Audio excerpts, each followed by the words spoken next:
नमस्कार, मैं doctor Manju Mehrotra, assistant professor आरमेला PG college, home science department. आज मेरे लेक्चर का टॉपिक है प्रोग्राम प्लानिंग, कार्यक्रम नियोजन।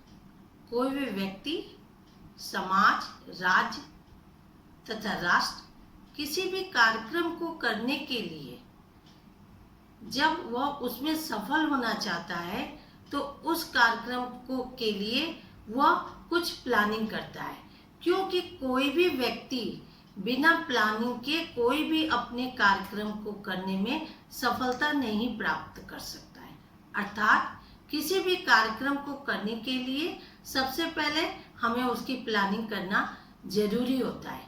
प्रसार के क्षेत्र में कार्यक्रम नियोजन तो एक दूरी के समान कार्य करता है, क्योंकि प्रसार सेवा के अंतर्गत जो भी कार्यक्रम हम बनाते हैं, उस कार्यक्रम को बनाने के बाद यदि हम उसका प्लानिंग नहीं करते हैं, उसका नियोजन नहीं करते हैं, तो उस कार्यक्रम को जब हम दूसरी जगह अप्लाई करने जाते हैं, व्यवहार में परिणित करने जाते हैं या उसे चलाने या शुरू करने जाते हैं, तो वो कार्यक्रम मेरा सफल नहीं हो पाता है। इसलिए हमें कार्यक्रम की प्लानिंग करना अनिवार्य होता है। समय समय पर कार्यक्रम नियोजन के लिए अलग अलग विद्वानों ने अलग अलग परिभाषा दी। प्रमुख विद्वान डॉक्टर जी.एस. गर्ग के अनुसार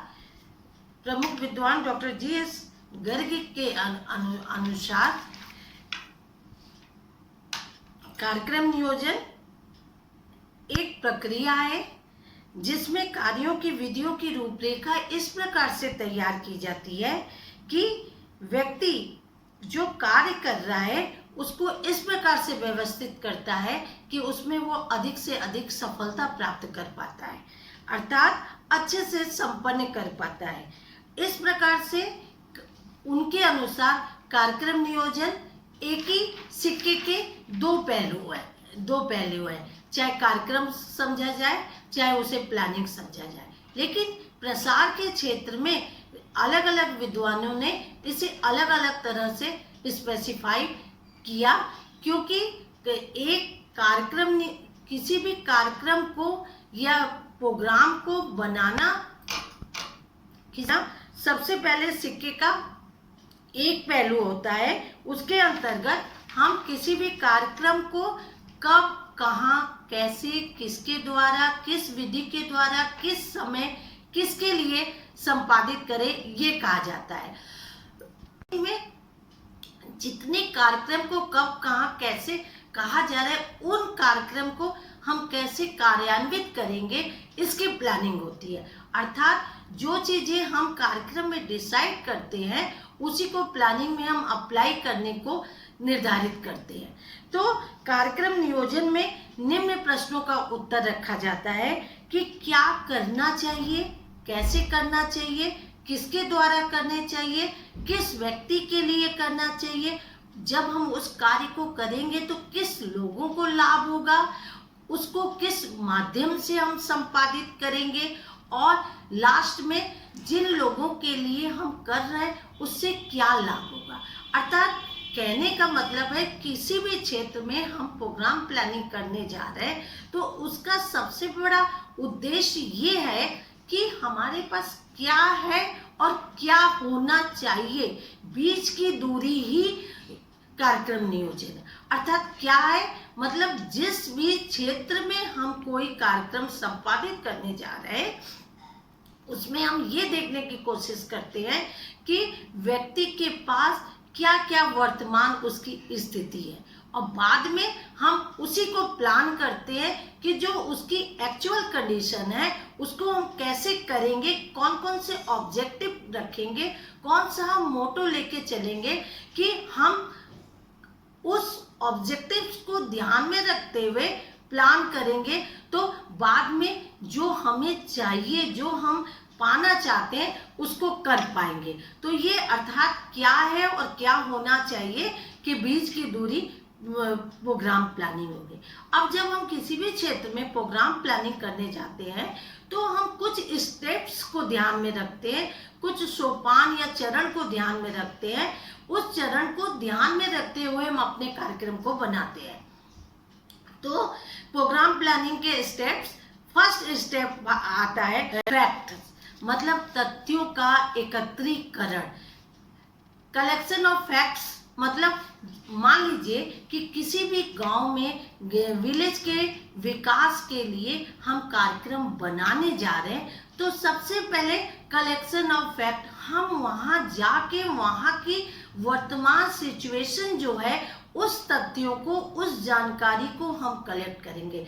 अब उस जानकारी में जैसे उस गांव की क्या स्थिति है, वहाँ की सड़कें कैसी है, वहाँ के पानी की व्यवस्था क्या है, वहाँ का सीवर प्लान क्या है, वहाँ पे कैसे प्राइमरी एजुकेशन, स्कूल कॉलेज कैसे है, सारी व्यवस्था को हम देखते हैं और उस तथ्य को हम अलग अलग सोर्सेज से कलेक्ट करते हैं। तो हमको उस विलेज के बारे में सारी जानकारी हमको प्राप्त हो जाती है, उस गांव की एक्चुअल कंडीशन क्या है।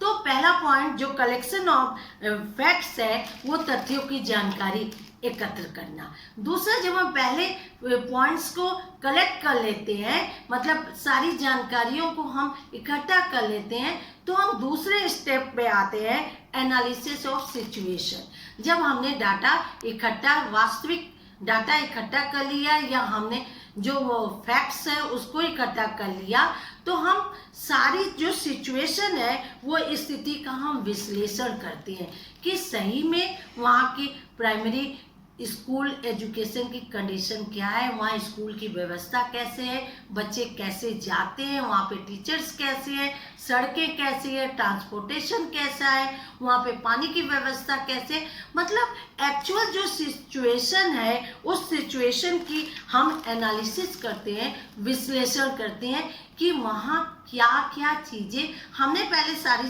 चीज़ों को इकट्ठा किया, अलग अलग सोर्सेज से जानकारी एकत्रित की।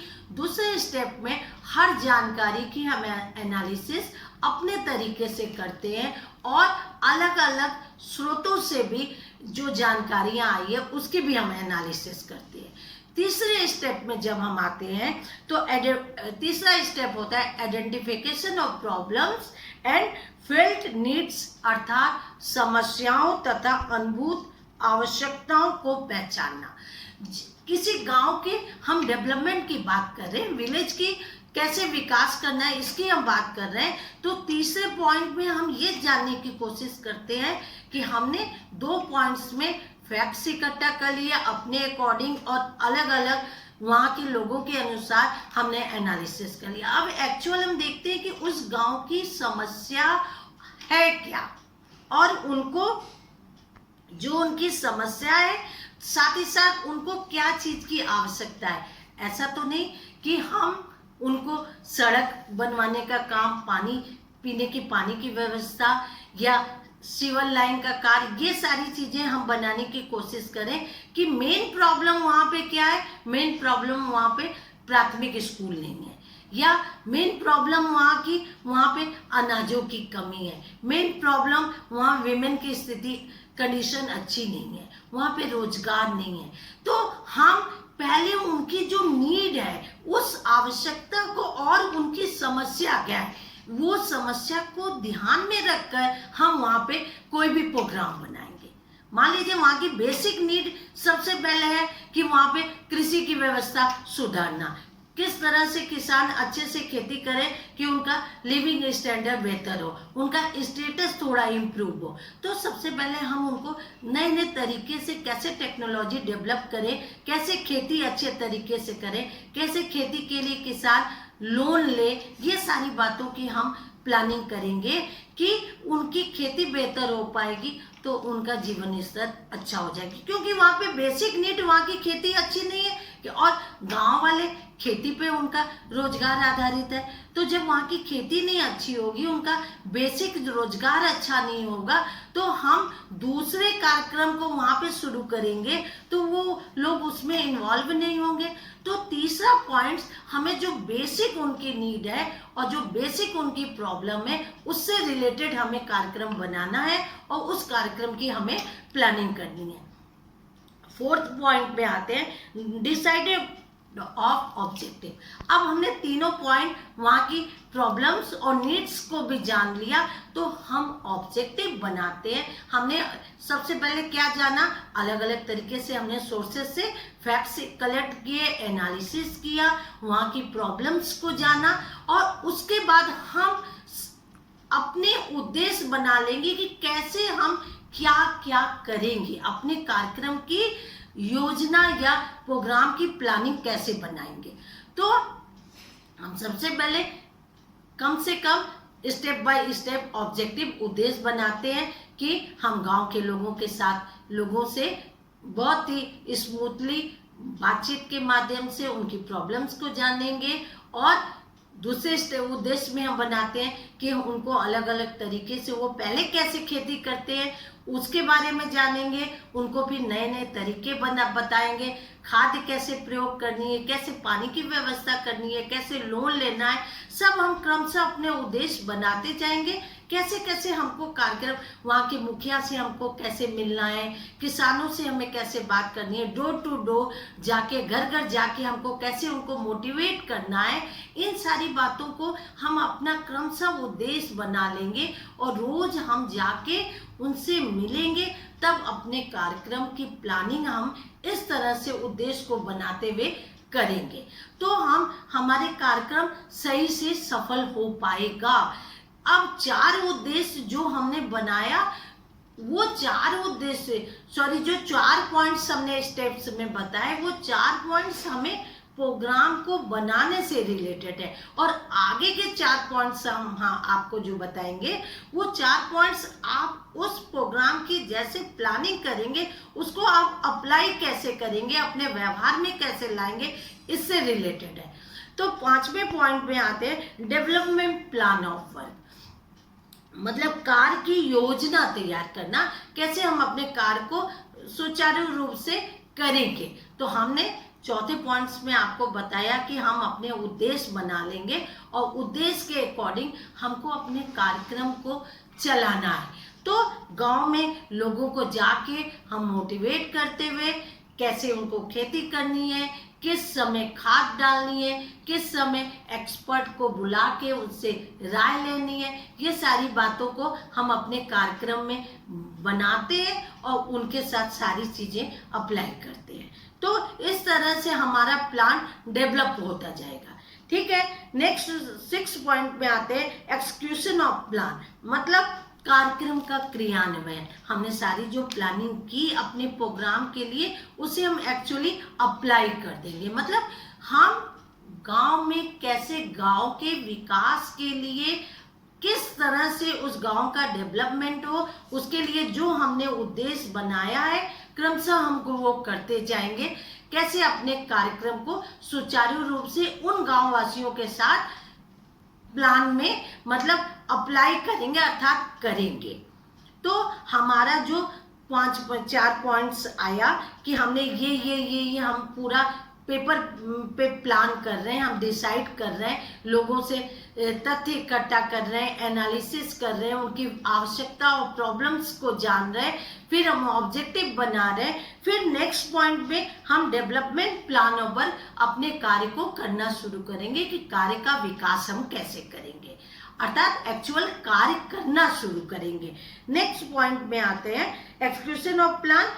इसका ही मतलब है कि कार्य को कैसे सुचारू रूप से हमें करना है कि, और उस जो कार्य को हम कर रहे हैं उसको क्रमशः हमको राइटिंग क्रमशः लिखते जाना है डे टू डे, कि आज हमने कितने घंटे कार्य किए, क्या क्या कार्य किए और किस किस ऑब्जेक्टिव्स को हम अचीव कर पाए। तो जब हम अपने ऑब्जेक्टिव को ध्यान में रख के कार्यक्रम को प्लान करते हैं, अपने कार्य को एक्सक्यूशन करते हैं या कार्य को मतलब परिणित करते हैं, रूप देते हैं, प्लान करते हैं, तो वो कार्य मेरा सुचारू रूप से संपन्न हो पाता है। नेक्स्ट पॉइंट्स में आते हैं इवैल्यूएशन ऑफ प्रोग्रेस। कोई भी प्रोग्राम प्लानिंग में जितना हम प्लान करते हैं चीज़ों का, साथ साथ हमको प्लान के साथ हम चीज़ों को अपने प्रोग्राम्स को अप्लाई भी कर रहे हैं, कार्य रूप में बदल रहे हैं, हम रोज कर रहे हैं। तो हमको डे टू डे ये भी देखते जाना है कि जो ऑब्जेक्टिव के अकॉर्डिंग जो कार्य हमने किया उसमें क्या प्रोग्रेस आया। मान लीजिए हमने 15 दिन तक कार्य किया, 15 दिन की हम पूरी रिपोर्ट तैयार करते हैं डे टू डे कि हमारा गांव में किस तरह से किसानों को, वहाँ की पब्लिक को हम मिलके किस तरह से कार्य करें, उसकी पूरी हम प्रगति की रिपोर्ट लिखते जाते हैं। तभी हमारा कार्यक्रम नियोजन सफल हो पाता है, क्योंकि हम कार्यक्रम खाली करते जाएंगे, कोई भी चीज़ें हम लिखेंगे नहीं तो वो चीज़ें हमको लास्ट में पता नहीं चल पाएगा कि हमने क्या उद्देश्य, अपना ऑब्जेक्टिव्स बनाया था और किस टारगेट, किस लक्ष्य तक हम पहुंच पाए और कौन सा ऑब्जेक्टिव मेरा छूट गया। इन सब बातों को ध्यान में रखते हुए हमें सारी चीज़ें नोट डाउन करनी है और तभी हमारा जो प्रोग्रेस हो रही है वो चीज़ें हम उसकी मॉनिटरिंग कर पाएंगे। लास्ट पॉइंट आता है रिकंसिडरेशन, मतलब पुनर्विचार। अब हमने प्रोग्रेस ऑफ इवैल्यूएशन या कहिए या progress of evaluation of plan, तो हमने उसका मूल्यांकन कर लिया कि कितनी हमारी प्रगति हुई है, कितना जो हमने ऑब्जेक्टिव्स बनाया था उस ऑब्जेक्टिव के अकॉर्डिंग हमने क्या क्या चीज़ें अचीव किया, हमने उसको क्या चीज़ हम प्राप्त कर पाए, क्या ऑब्जेक्टिव को हम नहीं प्राप्त कर पाए। अपने कार्यक्रम नियोजन में गांव वासियों के साथ जो डेवलपमेंट प्लान था मेरा, कितना सफल हुआ, कितना नहीं सफल हुआ। अब उसके बाद हमारा लास्ट पॉइंट होता है पुनर्विचार। फिर सारी प्रोग्रेस रिपोर्ट को देखते हुए हम फिर से उस पर स्टडी करते हैं और हम देखते हैं कि हम कितना सफल रहे, कितना नहीं सफल रहे। मान लीजिए हमने जो मोटो लेके हम चले थे उस उद्देश्य को हमने प्राप्त कर लिया, तो वो मेरा कार्यक्रम सफल रहा, हमारी प्लानिंग सफल रही। लेकिन यदि हमारा कार्यक्रम बहुत अच्छा नहीं रहा तो फिर से हम पुनर्विचार करते हैं, फिर से हम प्रोग्राम प्लानिंग करते हैं और उस प्लानिंग के अकॉर्डिंग हम अपने कार्यक्रम को बनाते हैं। तो प्रसार के क्षेत्र में कार्यक्रम नियोजन बहुत बड़ा और बहुत अच्छा परिणाम देता है। रोजमर्रा के जीवन में भी हम रोज कार्यक्रम बनाते हैं, उस कार्यक्रम की प्लानिंग करते हैं, कब, कहाँ, कैसे, क्यों, किसके लिए।